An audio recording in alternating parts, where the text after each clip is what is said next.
really pumped. So let's see what this guy has to say. I don't know if I can't watch a 20-minute WoW video. I don't have the patience. Battle for Azeroth expansion can be described as many things, but for the average lore consumer, it can be explained as complicated.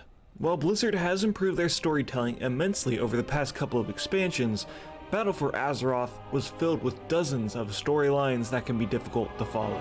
It's like, okay, so there's a giant sword in the world, but there's also this powerful resource called Azerite, but there's also this synthetic old god created by the Pantheon to use as an experiment. He has just the... Oh wait, also we're fighting... I don't know what's going on. No, he also hears this log and goes to use these relics to consume all of Azeroth.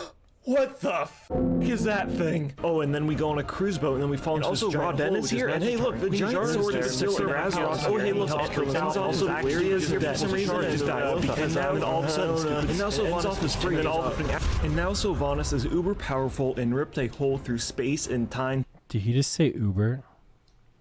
I haven't heard that in so long. You're so uber hot, Melina. To the Shadowlands. How did we get here?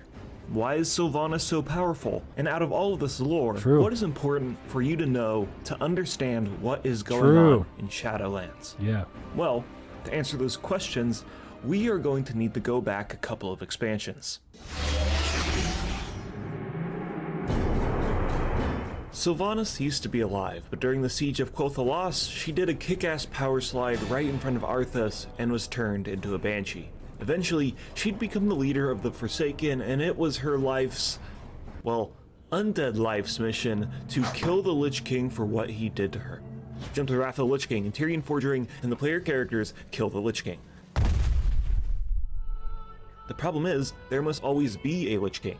If the Scourge are left without a leader, they'll just swarm across Azeroth in a frenzy, so Bolvar Fordragon chooses to sacrifice himself to be the new Lich King instead. Sylvanas was not able to see Arthas fall firsthand because I guess she was stuck in traffic, I guess, and the Banshee Queen ventured to the Frozen Throne after, just to make sure that Arthas was dead. He was gone, so I guess he was dead, and the victory was empty for Sylvanas.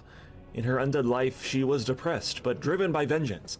Now, she was just depressed, so she threw herself off the Frozen Throne onto the spikes below.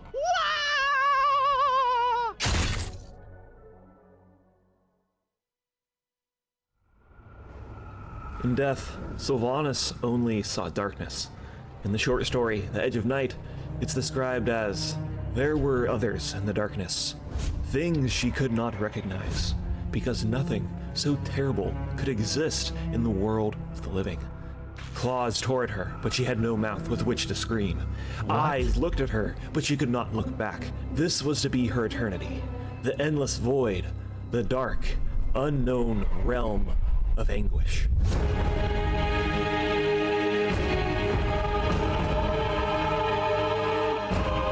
We can assume that this horrific reality Sylvanas was in was the Maw, a realm in the Shadowlands where irredeemable souls are damned to live in anguish for all eternity.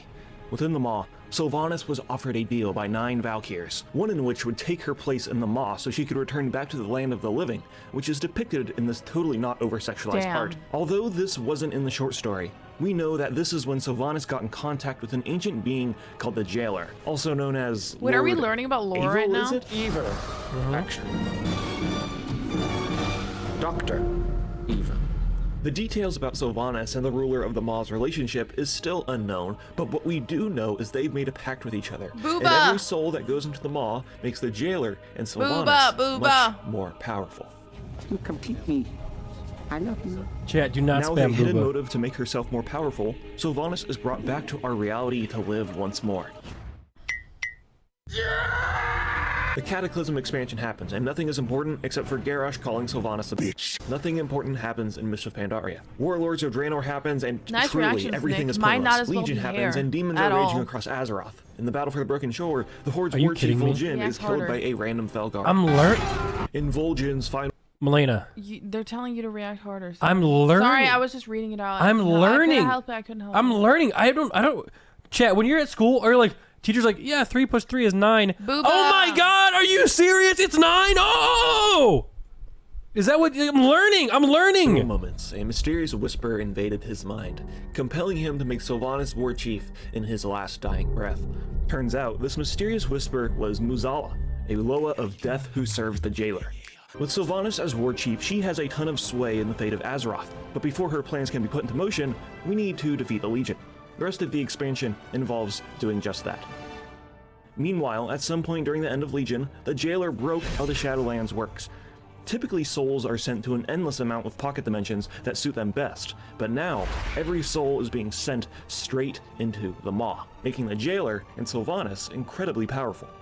Also, the ruler of the Burning Legion, Sargeras, stabs a giant sword in Azeroth as he's being defeated. Now there's a new powerful resource called Azerite, which incentivizes the Horde and the Alliance to fight each other. Secretly, Sylvanas' hidden motive is to cause as much death in Azeroth to make her and the jailer more powerful. Oh my god, so she is like the Joker.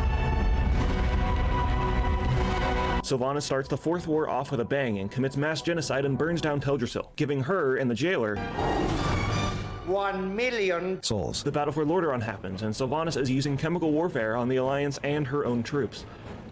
I wonder why. The expansion continues and we get busy dealing with problems in Zandalar and Kul'Tiras. The battle for Dazar'alor happens and the Alliance brings the fight to the Zandalari. Sylvanas is nowhere to be seen and King Rastakhan dies.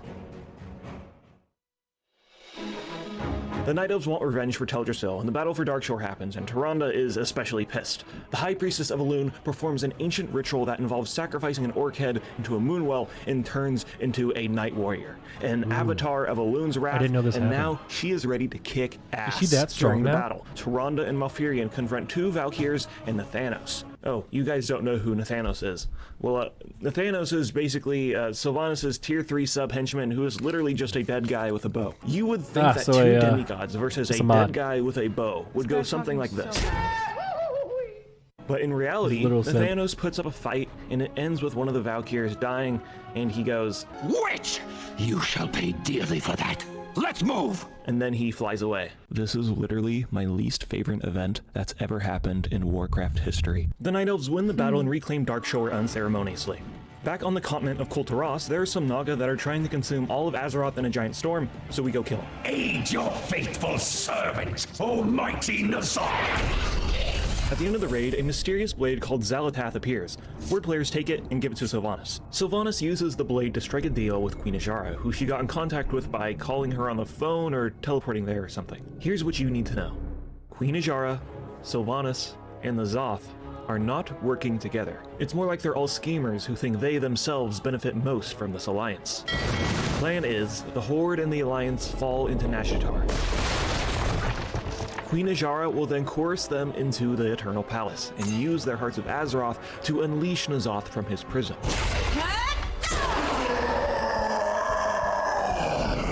Then she will drive Xal'atath into the Old God, killing him and finally freeing herself from her master. Sylvanas benefits from this interaction by having all of the Horde and the Alliance champions dead. What Sylvanas and Azshara don't know is N'Zoth is the Old God of infinite truths and can foresee all possible futures. He has been manipulating this event behind the scenes and knows Azshara will fail and he will be unleashed. This is the empire I have built. Past, present, future. I actually killed this guy, by the way, on Mythic Chat. But that is just the plan. What really happens is Horde adventurers sail towards Nashatar because Nagas are bad and we need to kill them, and the Alliance follows closely behind because Nagas and Horde are bad, so we need to kill them. Both factions fall right into Azshara's trap, and she becomes Fish Moses and parts the sea. She achieves this by using the Tidestone of Golganeth. Tidestone.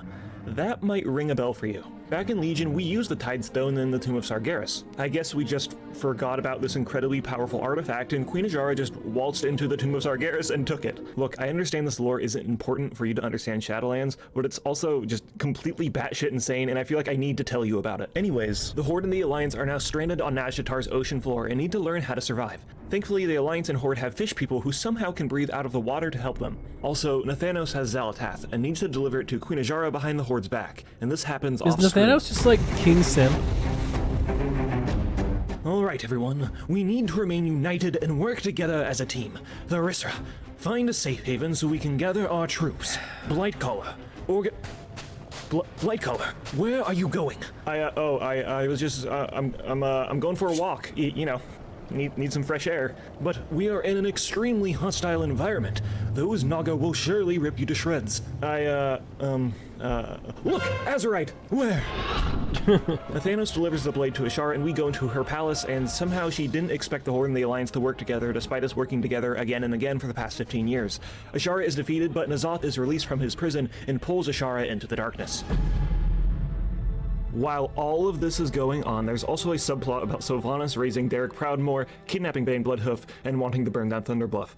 This plotline culminates in the Horde and the Alliance forces marching to the gates of Orgrimmar to stop Sylvanas. I'm not talking about any of this plot because it all gets resolved in BFA, and this video is already way too complex with the story elements I am explaining. What you need to know is Sarfang is an old orc and he wants to die an honorable death. He challenges Sylvanas to a duel. Sylvanas is frustrated because her plan is falling apart, and she says, "The Horde is nothing. You were all nothing." Also, guess who wins the duel? After this outburst, Sylvanas is obviously not the war chief anymore, and she flies away like a cartoon villain. Sylvanas then hangs out in the Ghostlands, sulks, and explains her plan. My bargain with Ajara will yet bear fruit. The armies of Azeroth will fight her master, and he will line their streets with corpses. In the end, he too will serve death. So Sylvanas' plan was for N'Zoth to kill everyone on Azeroth, and then she will enslave N'Zoth. Right. This marks the end of the Fourth War, and the Horde and the Alliance are best friends again.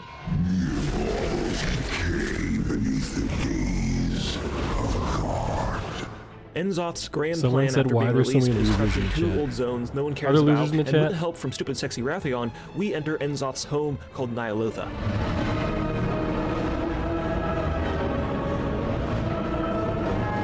In Ny'alotha, we help Queen Ajara, who is being tortured. Ajara says thanks by pulling Xal'atath out of her butt and giving it to Wrathion. Then she kind of just exits stage left, and we don't hear from her again. Wrathion uses Xal'atath to open a hole in N'Zoth, and we defeat him by shooting a giant laser beam. He might not actually be dead, his essence might be in Xal'atath, but who knows? What we do know is Azeroth is now purified of all corruption. This is where and I'm at. somehow I just explained all of BFA without talking about Magni. Oh my god. God, please In the book stop. Shadows Rising, a lot of stuff happens. All you need to know is the Horde and the Alliance are looking for Sylvanas. Sylvanas also ordered Thanos to kill Bomswambi because he's been stopping troll souls from entering the Maw. What you doing here, man? It's not your time to pass on. Yet. And sending them to the troll afterlife, which is called the Other Side. Thanos fails in killing Bobby Salami like the loser he is. Meanwhile, love the editing in Sylvanas this. is conducting Phase 2 of her master plan. But no king rules forever.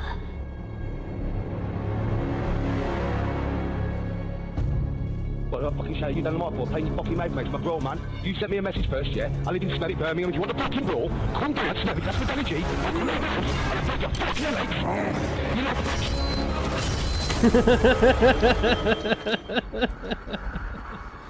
What the fuck was that?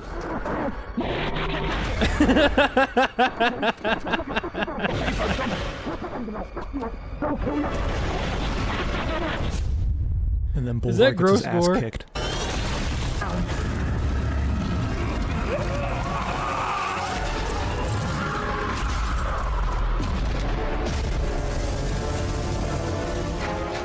With the Helm of Domination destroyed, the barrier between the Shadowlands is obliterated, allowing the Jailer and his minions direct influence in our plane of existence. Also, since there's no Lich King, the Scourge have gone in a frenzy, and Azeroth has a cherry on top. First, we need to deal with this Scourge infestation, and then we need to delve headfirst into this unknown realm.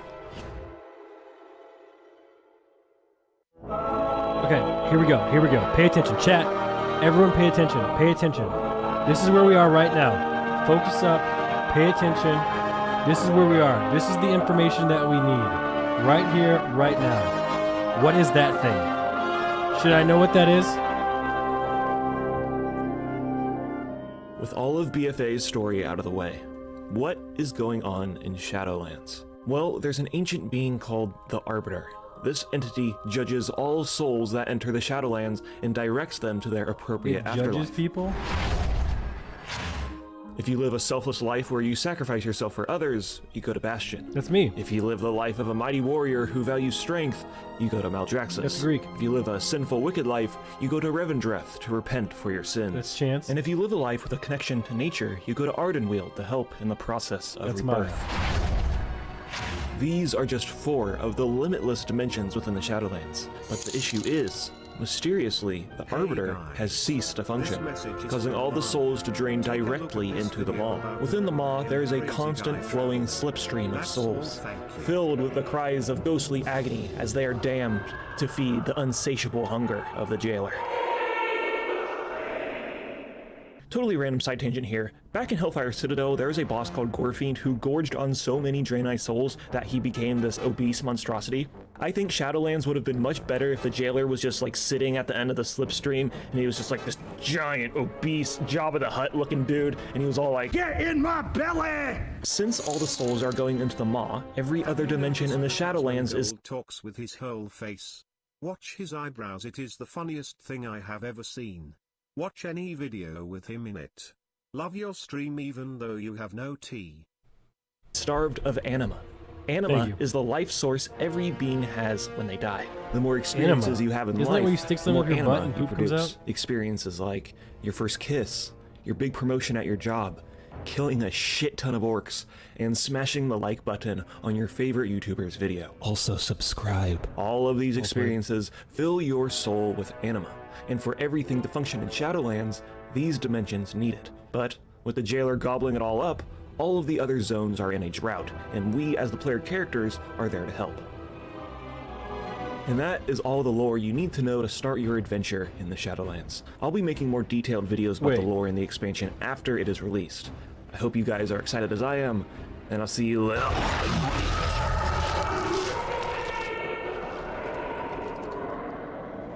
Wait a minute. I didn't learn anything.